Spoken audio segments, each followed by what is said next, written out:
से postal ballot की बात है। मनीष लखनऊ में थे, लखनऊ कैंट, जहां से खतौनी अभी से भी बीजेपी आगे हो बात कर गई। रहे थे।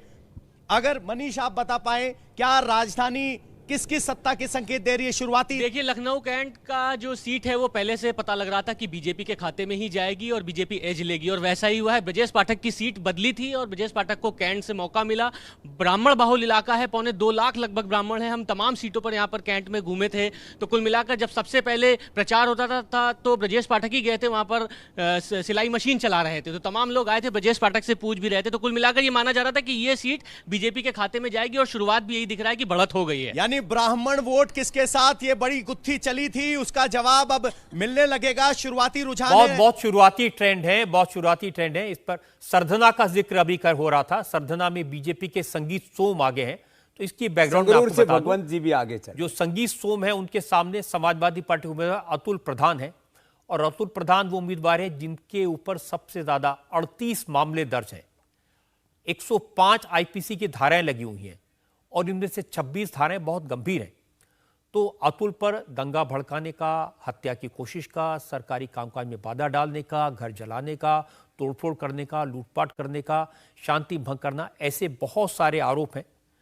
और इस सीट की एक और खास बात यह है कि यहां कभी समाजवादी पार्टी जीत नहीं पाई, तो संगीत सोम अगर इस पर शुरुआती रुझान में आगे चल रहे हैं तो कोई बहुत आश्चर्य की बात नहीं है। स्वार से अब्दुल्ला आजम खान के बेटे वो लीड कर रहे हैं इस वक्त, रजत जी। तो ये टांडा की सीट है। दो सियासी खानदानों के बीच में लड़ाई है सौरभ, और दोनों उम्मीदवार बड़े अच्छे पढ़े लिखे उम्मीदवार हैं।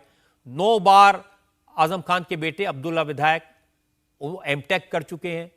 बीजेपी का जो सहयोगी दल है वो हैदर अली उससे चुनाव लड़ रहे हैं, वो भी लंदन में यूनिवर्सिटी ऑफ एसेक्स से ग्रेजुएशन कर चुके हैं। तो ये 2 पढ़े लिखे लोगों का चुनाव है, और हैदर अली इसमें अगर टक्कर देते हैं तो बहुत बड़ी बात होगी। देखिए, ट्रेंड्स में तो इस वक्त लेकिन ऐसा लग रहा है कि भाजपा आगे बढ़ रही है बड़ी तेजी के साथ।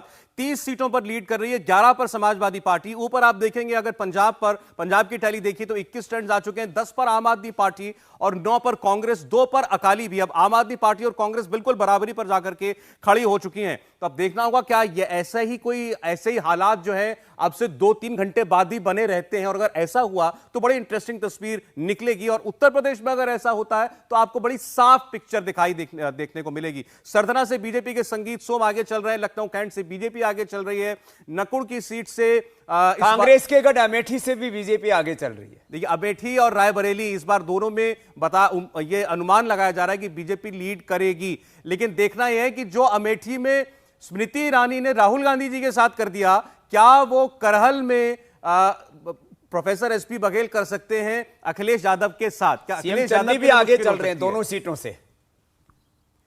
लेकिन कांग्रेस की सीट 11 सीटें हैं, आम आदमी पार्टी 10 पर आगे चल रही है। ये जो एग्जिट पोल है उनके मुताबिक ट्रेंड नहीं है। ये बिल्कुल आश्चर्य वाली बात है पंजाब में। और जी, अगर ये सही है तो इसका मतलब साफ है कि चन्नी का जादू चला है। मुख्यमंत्री चन्नी ने चंद महीनों में कुछ तो वहां पर अपनी पार्टी के लिए खेल बदल दिया। दोनों सीटों से आगे चल रहे हैं चन्नी जी। पंजाब के लांबी से पूर्व मुख्यमंत्री प्रकाश सिंह बादल आगे चल रहे हैं। सबसे ज्यादा उम्र के उम्मीदवार हैं। इतिहास में इतनी उम्र के किसी व्यक्ति ने चुनाव